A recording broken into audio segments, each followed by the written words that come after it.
台风丹纳斯在下午4点，暴风圈已经碰触到了澎湖陆地，伴随而来的是各地风雨都加剧，因为澎湖少了护国神山的阻挡，可以看到在海岸边的浪花也是不断的拍打上岸，因为刚好现在就是适逢涨潮的时间，因此海巡人员加强巡逻，就怕有民众发生危险。直击台风丹纳斯暴风圈接触澎湖，这地点就在爱门沙滩，于是一阵一阵，但风非常大，气象署预估最大阵风可能来到15级，所以就有不少人来联想到，其实在这个1986年这时候的这个韦恩台风，怕说当初现在这个台风呢，可能会跟当时是有造成一样的惨况，就是有许多的船只被淹没。因为从目前气象署分析来看，跟当年韦恩台风路径非常相似，澎湖目前几乎算是封岛状态，所有的航班跟船班都取消，越晚风雨可能越来越大。而稍早在下午2点多的时候，在丰贵洞就有民众真的不敢多加逗留。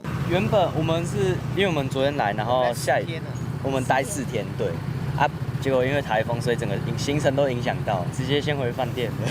因为真的很可怕。真的。刚刚有感受到那个？有风很大。气象署陆上强风特报，澎湖县是红色灯号，要留意致灾性的强阵风，非必要真的不要外出。